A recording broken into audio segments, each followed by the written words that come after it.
Muy bien. Vamos a darle un par de minutos a nuestros compañeros que no han terminado de ingresar.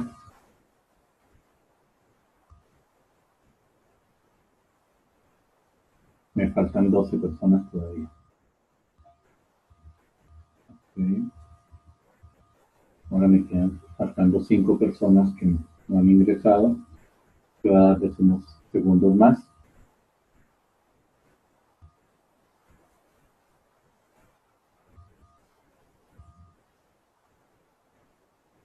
Bien, continuemos.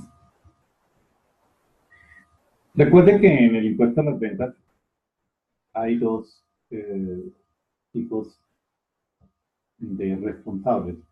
Los responsables del régimen común y los responsables del régimen simplificado. Ambos lo son porque venden un bien o prestan un servicio que esté exento o grabado, porque si está excluido no es ni responsable del régimen común ni del simplificado, no tiene nada que ver con el IVA. Ahora, al régimen simplificado de ventas, que es el mismo régimen simplificado de ICO y que son los mismos requisitos, como lo vamos a ver más adelante, al régimen simplificado de impuesto a las ventas solamente pueden pertenecer personas naturales, comerciantes, artesanos que sean minoristas o detallistas, agricultores y ganaderos que realicen operaciones grabadas, presten servicios grabados, siempre y cuando cumplan la totalidad de las siguientes condiciones. Entonces, primero, sean personas naturales, comerciantes, y cumplan estas condiciones. La primera, que sus ingresos brutos provenientes de la actividad sujeta a impuesto a las ventas en el año anterior sea inferior a 3.500 VTs. En el año 2017, 3.500 VTs equivalían a 111.506.000 pesos. Entonces, una persona que está en el régimen simplificado y tuvo un máximo de 111.506.000 pesos de ingresos provenientes de la actividad grabada, puede seguir en el régimen simplificado. Solamente se toman en cuenta los ingresos provenientes de la actividad grabada. La persona puede tener otros ingresos provenientes, por ejemplo, de salarios, ¿cierto? Pero únicamente debe cumplir el requisito de que esos 3.500 VTs sean el máximo que haya obtenido en el año 2017 por ingresos en la actividad grabada. Que tenga máximo un establecimiento de comercio, oficina, sede, local o negocio. Si tiene 2, 3 o 4, ya nada que hacer, ya no puede estar en el régimen simplificado. Además que en ese establecimiento de comercio, oficina, local o negocio, no se desarrollen actividades bajo franquicia, concesión, regalía, autorización o cualquier otro sistema que implique la explotación de intangibles. Además que no sea usuario aduanero, lo cual implica que no puede ser, por ejemplo, importador o exportador, porque los importadores y exportadores son usuarios aduaneros y entonces en el momento en que se inscriba como importador o exportador, pierde la calidad de responsable en el régimen simplificado y tendría que pasar al régimen común. En el año inmediatamente anterior y en el año en curso no celebre contratos de venta de bienes o prestación de servicios grabados por un valor individual igual o superior a 3.500 VT. Es decir, tiene que haber cumplido que en el año 2017 no haya celebrado contratos de más de 111.506.000 pesos, o que en el año 2018 no celebre contratos de valor individual de 116.046.000 pesos. ¿Esto para qué le sirve? Le sirve porque si celebra un solo contrato de más de 116 millones de pesos, en ese momento le va a tocar inscribirse en el régimen común antes de firmar ese contrato. Para la celebración de cualquier contrato que exceda los 3.500 VTs, que en el año 2018 son 116 millones, antes de firmarlo debe inscribirse en el régimen común. Por lo tanto, también la contraparte que está firmando con esta persona ese contrato que excede los 3.500 VTs, debe verificar que esta persona se haya inscrito en el régimen común del IVA. Bien, adicionalmente debe cumplir con que el monto de sus consignaciones bancarias, depósitos e inversiones financieras durante el año anterior o en el respectivo año no supere 3.500 VTs. En el año 2017, si consignó más de 111.500.000 pesos o la sumatoria de los depósitos o inversiones financieras, depósitos a término, por ejemplo, y tenía un CDT de 3 de 100 millones y lo pasó de una entidad a otra, ya la suma de esos depósitos da 200 millones, ya no puede estar en el régimen simplificado. ¿Qué riesgo corre si continúa en el régimen simplificado? Que a partir del momento en que incumplió, debe estar facturando IVA. Como usted encontrará clientes pequeños que creen que no se van a dar cuenta, entonces probablemente corran el riesgo y sigan facturando con su régimen simplificado. Tan pronto como la DIAN vea que usted tuvo esas consignaciones bancarias, depósitos e inversiones que lo obligaban a pasarse al régimen común, le va a pedir las declaraciones correspondientes a los bimestres a partir de ahí, y además le va a pedir que se inscriban en el régimen común y tiene además la sanción por no inscribirse oportunamente.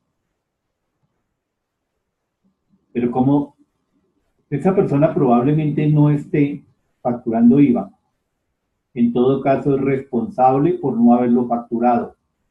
Luego, si deja de cumplir con esta obligación, todas sus facturas o todas sus cuentas de cobro que esté haciendo empezarían a tener problemas, porque a partir de ahí usted no podría hacer cuentas de cobro, sino que tendría que hacer factura o documento equivalente.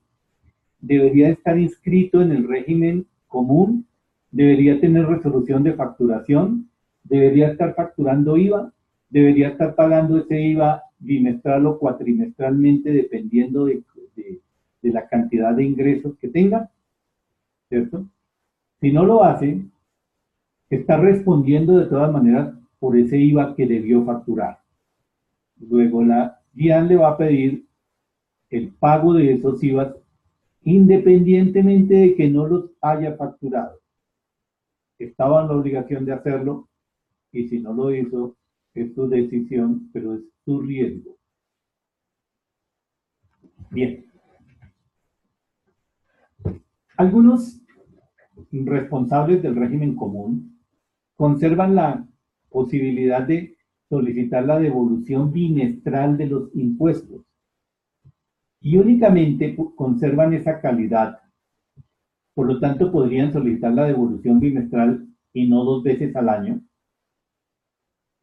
Los que cumplan estas condiciones, alguna de estas condiciones, que vendan bienes corporales muebles que se exporten, que efectivamente se exporten, ¿sí? No que vendan bienes que se puedan exportar, pero no los está exportando, no, es solo si se exportan.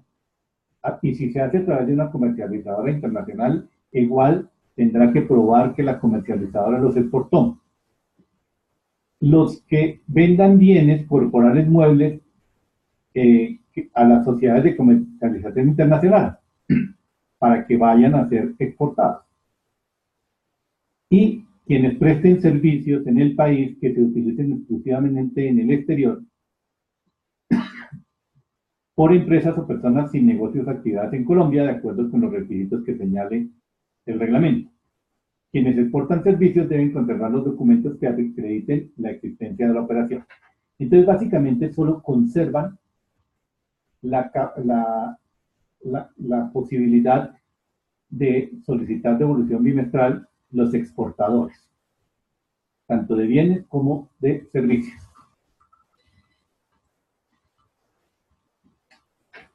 Los servicios turísticos prestados a residentes en el exterior que sean utilizados en el Estado colombiano, pero que correspondan a paquetes vendidos por operadores u hoteles inscritos en el Registro Nacional de Turismo.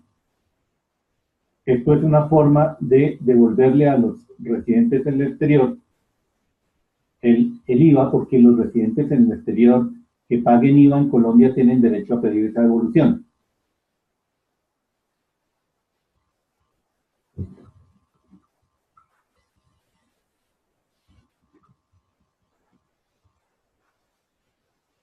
Ahora, también tienen derecho a devolución materias primas, partes, insumos y bienes terminados que se vendan desde el territorio nacional a usuarios industriales de bienes o servicios de la zona franca, o entre estos usuarios de la zona franca, siempre que los mismos sean necesarios para el desarrollo del objeto social de dichos usuarios y se haga dentro de la zona franca.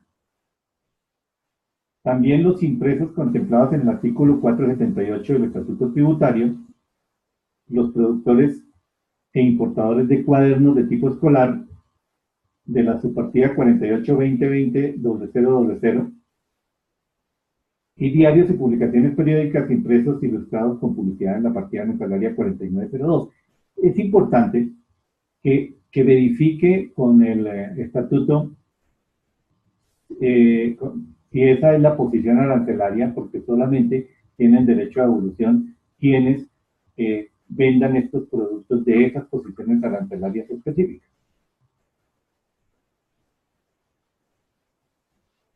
Ahora, los productores de bienes exentos, de que trata el artículo 477 del Estatuto, una vez entre en operación el sistema de facturación electrónica, que lo adopten involucrando en toda su cadena a clientes y productores.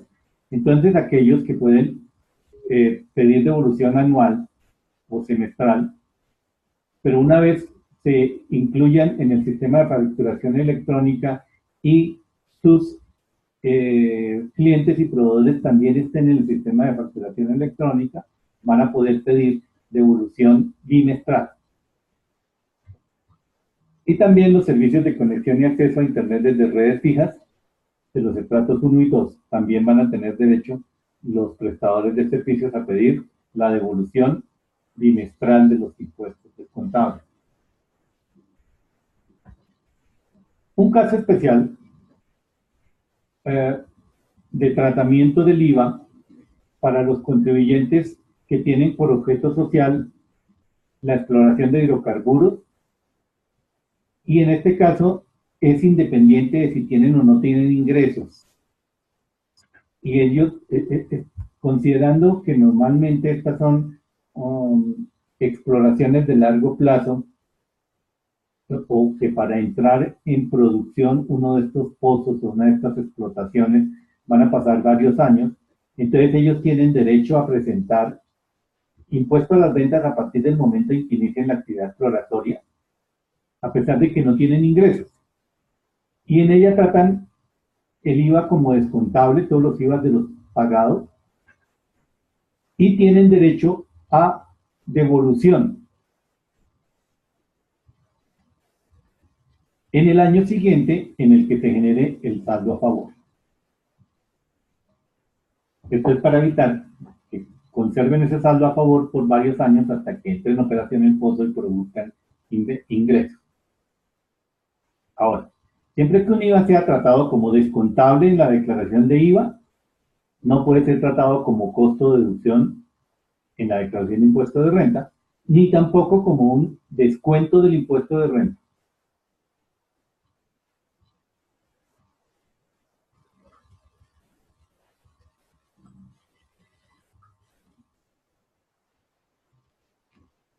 Bien. En la adquisición de activos fijos no se generan descuentos. El impuesto sobre las ventas que se paga en la adquisición o en la importación de un activo que se convierta en activo fijo excepto en el caso que estábamos hablando de los productores de hidrocarburos, no tienen derecho al beneficio de tomarlo como impuesto descontable, y en el caso de los contratos que se celebraron antes de las reformas tributarias, se les seguirá esos contratos de construcción e interventorías derivados de contratos de concesión de infraestructura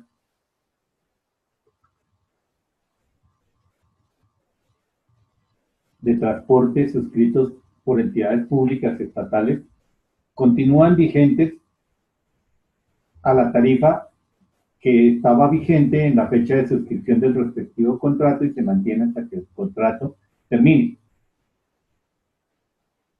Hay un caso especial también para el IVA pagado sobre la adquisición de envases y empaques retornables por productores y embotelladores de bebidas. En ese caso, el IVA no es descontable, sino que se toma como parte, como mayor valor del descuento, como mayor valor del costo o gasto. Esto considerando que básicamente esos empaques van a tener algo así como un tratamiento similar a un activo fijo, porque en realidad se prestan y los retornan, entonces no se está cobrando el valor del empaque, o sea, que el empaque no se vende, pero es exclusivamente para los productores y embotelladores de bebidas. ¿Cuándo se puede solicitar los descuentos? Si usted tiene que declarar bimestralmente, puede contabilizar los impuestos descontables en el periodo fiscal correspondiente a la fecha de su causación o en uno de los 3 periodos bimestrales siguientes, pero lo debe solicitar en la declaración del periodo en el cual haya efectuado la contabilización. Entonces, si usted contabiliza en marzo una factura de enero, tiene que solicitarlo como impuesto descontable en el trimestre marzo-abril, o máximo en el trimestre mayo-junio o julio-agosto. Después ya no lo puede solicitar porque era del primer bimestre y lo debe solicitar en el periodo de causación o en uno de los 3 periodos bimestrales siguientes. Si usted es responsable cuatrimestral, debe contabilizarlo en el periodo fiscal correspondiente a la fecha de causación o en el periodo cuatrimestral siguiente, y lo debe solicitar en el cuatrimestre en el cual realizó su contabilización. Luego, un impuesto descontable del primer cuatrimestre solamente lo podría solicitar en el primer cuatrimestre o en el segundo cuatrimestre. En todo caso, lo debe solicitar en el periodo en el cual lo contabilizó. Si no lo contabilizó ninguno de esos 2 cuatrimestres, ya no lo puede solicitar. En el sector de la construcción, como vimos que empezó a ser responsable del IVA, de recaudar ese IVA del 5% sobre los inmuebles nuevos que venda, que tengan un valor superior a los 26.800 VTs, entonces puede solicitar la devolución de los impuestos descontables en cualquiera de los 2 periodos inmediatamente siguientes y debe presentarlo en su declaración del periodo en el cual ocurra la escrituración de cada unidad inmobiliaria grabada con dicho impuesto.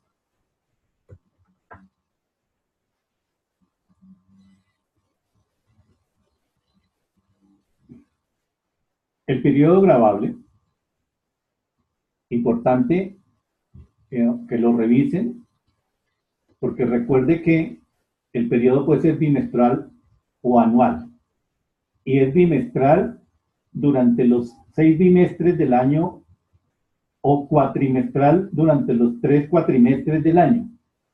Es decir, que esto tiene una validez anual.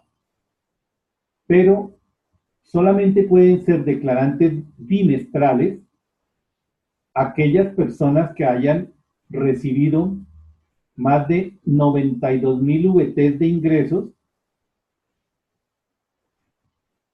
en el año inmediatamente anterior. También los grandes contribuyentes y en los demás casos, personas jurídicas y naturales que tengan ingresos brutos en el año anterior, año 2017, de más de 2.931 millones, que eran 92.000 IVT del 2017. Usted pudo haber sido declarante cuatrimestral en el año 2017, porque sus ingresos en el año 2016 eran inferiores a 92.000 VTs. Pero si en el año 2017 obtuvo más de los 92.000 VTs, debió empezar a presentar declaraciones bimestrales a partir del primer bimestre del año 2018. Por eso debe revisarlo. Lo mismo pudo ocurrir al contrario. Si en el año 2017 tuvo menos de 92.000 VTs y no es un gran contribuyente, podría haber pasado de declarante cuatrimestral a declarante bimestral, perdón, de declarante bimestral a cuatrimestral o de cuatrimestral a bimestral, ¿sí? Porque la calidad permanece durante todo el año, pero debe revisarla al final de cada año para mirar cuál es el régimen que le va a aplicar para el año siguiente. Bien. Vamos a mirar también algunas normas que tienen que ver con el impuesto al consumo. Básicamente el impuesto al consumo tiene un régimen muy parecido al impuesto a las ventas. De hecho, el impuesto al consumo, en su gran eje central, lo que reemplazó fue el impuesto a las ventas, especialmente en las actividades de restaurantes, bares, discotecas. Y el gran cambio está que el impuesto al consumo es un impuesto directo. Y como impuesto directo, grava directamente al consumidor final y no tiene derecho a descuento. El impuesto a las ventas es un impuesto indirecto y grava a cada uno de los componentes de la cadena productiva y tiene derecho a descontar los impuestos pagados antes en esa misma cadena productiva. Entonces, cuando se cambió el impuesto a las ventas, por ejemplo, de los restaurantes, de la tarifa general, que en su momento era 16%, al 8%, pues en realidad no se hizo un ahorro, sino se hizo un cambio que implica que los usuarios de esos restaurantes que antes pagaban IVA y lo podían descontar si tenía relación de causalidad con sus ingresos, ya no pueden descontar el impuesto al consumo del impuesto a las ventas. En términos reales, hubo un incremento de los impuestos porque este es un impuesto directo. El impuesto al consumo se genera por la venta al consumidor final o en la importación por parte del consumidor final de estos bienes o servicios. Todo lo que tiene que ver con telefonía móvil, internet y navegación móvil, servicios de datos, las ventas de los bienes corporales muebles de producción doméstica o importados, según lo dispuesto en los artículos 512, raya 3 a 512, raya 5 del Estatuto Tributario. No se aplica a los bienes mencionados en el 512, 3 y 4 si son activos fijos para el vendedor, salvo que se trate de automotores y demás activos que se vendan a nombre y por cuenta de terceros y aerolíneas.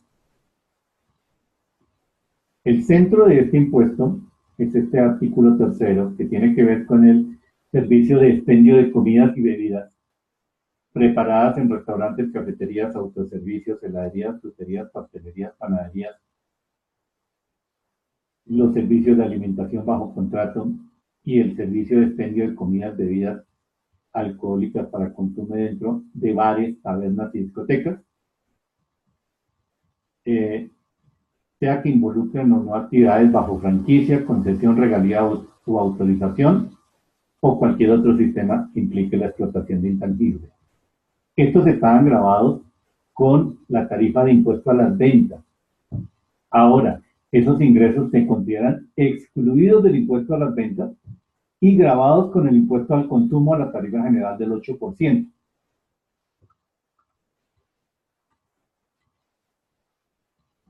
Los responsables, pues son los mismos que en el IVA, el prestador de servicio,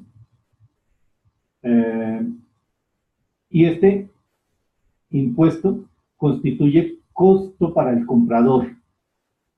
Es deducible del impuesto a la renta porque es un costo o gasto, o sea, se toma como una deducción el impuesto a la renta, pero no da derecho a impuesto descontable del IVA. Los periodos gravables de impuesto al consumo son bimestrales, entonces, en todos los casos, bueno, en el impuesto al consumo también hay régimen común y simplificado. El régimen común es para las personas que cumplan los mismos requisitos que para el régimen común de IVA, pero las declaraciones son bimestrales, declaraciones se presentan y pagan bimestralmente, excepto cuando se inicien o se terminen actividades. Si se inician actividades, entonces el primer bimestre incluirá los días hasta el final del bimestre correspondiente, los días desde el momento de iniciación hasta el final, por ejemplo, de febrero, abril, junio, agosto, octubre o diciembre, ¿sí? Cuando termina ese bimestre. Y en la fecha de finalización, entonces, se cortará también el día en que cierren las operaciones. Se excluyó a los departamentos de Amazonas y San Andrés, con excepción de lo que tiene que ver con yates y barcos de recreo cuyo valor SOP exceda 30.000 VTs.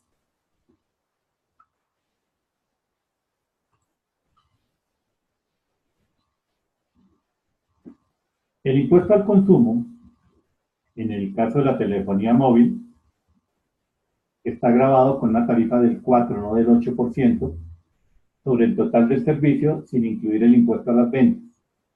Pero únicamente se aplica en el caso de los planes de datos cuando el valor del plan exceda de 1.5 VTs mensuales, o sea, más o menos 45.000 pesos. Entonces, ahí le aplican impuesto al consumo del 4% en caso de que sea inferior a 1.5 VTs, no se aplica. Al 8% de impuesto al consumo quedan grabados todos los bienes establecidos en el artículo 512, raya 3 del Estatuto Tributario, ¿sí? Como, por ejemplo, los vehículos de valor top de 30.000 o más VTs, los pickups también, o las motocicletas de más de 200 centímetros cúbicos, o los yates y demás barcos. Estos bienes tienen impuesto a las ventas e impuesto al consumo. El único caso en que solo tiene impuesto al consumo es en lo que tiene que ver con restaurantes, tabernas y bares. Pero estos, tanto como en los servicios de telefonía móvil, que pueden tener también impuesto a las ventas e impuesto al consumo, lo mismo estos bienes pueden tener impuesto a las ventas e impuesto al consumo. En el régimen simplificado de impuesto al consumo, entonces hay que mirar si en el año anterior, año 2017, la persona tuvo menos de 111.506.000 pesos de ingresos, si no, tiene que ponerse en el régimen común. Y que tenga máximo un establecimiento de comercio para ejercer su actividad. Entonces, estas personas que tienen 3 cafeterías y dicen que están en el impuesto al consumo, realmente no están en el impuesto al consumo del régimen simplificado, sino que tendrían que estar en el régimen común. Los responsables del régimen simplificado tienen que cumplir los mismos requisitos que cumplen los responsables del régimen simplificado del IVA. O sea, tienen que estar inscritos en el RUT, deben de entregar copia del documento en que conste la inscripción al régimen simplificado en la primera operación que hagan con cada uno de sus clientes, cumplir con los sistemas de control, como ese libro de registro de operaciones y cosas así, exhibir en un lugar visible al público el documento que conste su inscripción en el RUT como perteneciente al régimen simplificado, y los responsables del régimen común deben cumplir las mismas obligaciones que deben cumplir los responsables del régimen común del IVA.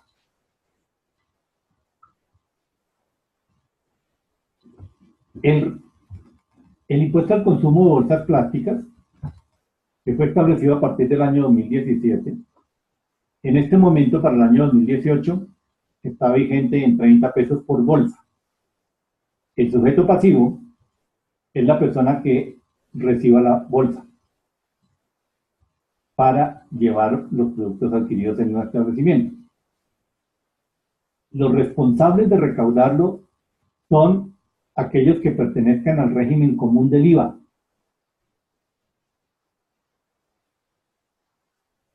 Este impuesto, importantísimo, no se puede tratar ni como costo, ni como deducción, ni como impuesto descontable. O sea que es un impuesto es un gasto no deducible, constituye un gasto no deducible. No se puede tomar como costo, no se puede deducir y no se puede tomar como impuesto descontable. Importante que lo tomen en cuenta porque, aunque puede no ser muy importante, les puede generar sanciones en sus declaraciones por haberlo tomado como parte del costo o gasto.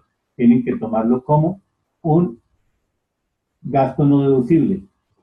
Trabajo bastante grande para los contadores, para las contabilidades, porque es coger esos 20 pesos que le están cobrando por la bolsa y llevarlo a un gasto no deducible o a un gasto no deducible, básicamente. En el documento o factura que le entreguen debe constar el impuesto y entonces usted tiene que contabilizar esa parte, no como gasto, sino como un impuesto asumido. Algunas bolsas plásticas no causan impuesto, entonces aquellas cuya finalidad no es cargar o llevar productos adquiridos por el establecimiento que lo entrega. Entonces, si ustedes, por ejemplo, usan bolsas plásticas para entregar alguno de sus productos, entonces las que sean utilizadas como material de empaque del producto, que ya está preempacado, esas no generan impuesto al consumo. Pero si usted tiene unas bolsas plásticas y se las entrega a sus clientes, así sea a manera gratuita, es decir, que no le está cobrando el impuesto, usted es responsable del impuesto al consumo y tendría que declararlo, inscribirse y declararlo. Todas las bolsas que sean biodegradables y estén certificadas por el Ministerio del Medio Ambiente no generan impuesto al consumo y las bolsas reutilizables tampoco generan impuesto al consumo.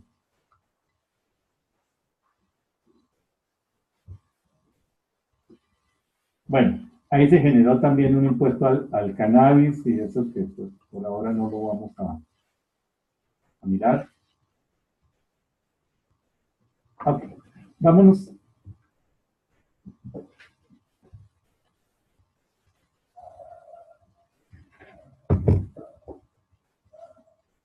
A ver.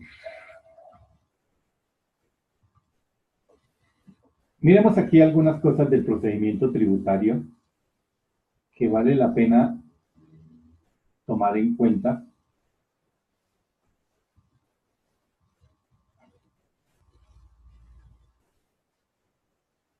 Esta. Bien, una de las cosas que quedó establecido en la ley y que hay que tomar en cuenta es qué pasa con las correcciones que disminuyen el valor a pagar o aumentan el saldo a favor. Esto opera para todas las declaraciones tributarias. Estas declaraciones que antes se presentaban como un proyecto de corrección cuando aumentaban, el saldo a favor o disminuían el saldo a pagar. Y había que esperar a que la DIAN lo aceptara y hiciera las correcciones. Ahora se pueden presentar a través del portal electrónico directamente, no, o por lo tanto ya no hay que hacer este, este proyecto de corrección, sino que simplemente usted ingresa y hace una nueva declaración. Quedó establecido en el artículo 275 de la ley 1819 que la DIAN le puede pedir a usted, dentro de sus facultades de fiscalización, la transmisión electrónica de la contabilidad. Aquellos que hayan trabajado recientemente alguna devolución habrán encontrado que con mucha frecuencia lo que antes se hacía con visita física al lugar, ahora lo están haciendo electrónicamente. Entonces le piden que le transmita, por ejemplo, todas las ventas, que le transmita los gastos, que le transmita los costos, que le transmita los impuestos descontables y por supuesto también que le transmita algunos de los soportes que a juicio de ellos se requieren para tramitar la devolución. Luego usted está en la obligación de tener la posibilidad de entregarle a la DIAN esos formatos electrónicos, tanto de los estados financieros, documentos e informes que obren en su contabilidad, y esos van a ser prueba en desarrollo de las acciones de investigación o determinación de investigación en cualquier proceso con la DIAN. Entonces es bien importante. Si no han hecho, por ejemplo, solicitudes de devolución recientemente, les cuento que están pidiendo gran parte de esta información transmitida en forma electrónica. Recordarles que las declaraciones tributarias quedan en firme a los 3 años, contados a partir de la fecha de vencimiento del plazo para declarar oportunamente, o 3 años contados a partir de la fecha de presentación, si fue extemporáneo. Recuerde que en todo caso, las declaraciones de impuesto a las ventas y retenciones en la fuente del año quedan en firme en el mismo momento en que quedan en firme las declaraciones de renta del año correspondiente. Luego, en realidad, algunas declaraciones de impuesto a las ventas van a quedar en firme más después de más de 3 años, porque quedan en firme en el mismo momento en que queden en firme las declaraciones de renta. Si la declaración presenta saldo a favor, queda en firme. Si 3 años después de la fecha de presentación de la solicitud de devolución o compensación, no hay requerimiento especial. Ahora, la imputación de un saldo a favor a una nueva declaración de un año posterior o de un periodo posterior no cambia el plazo inicial de los 3 años, porque no es ni devolución ni compensación. Por lo tanto, si usted pide la devolución, queda en firme 3 años después de que haya solicitado la devolución o compensación. Pero si usted hace el traslado, queda en firme en todo caso 3 años después de presentada, o si fue extemporánea, o de la fecha de vencimiento si fue presentada oportunamente.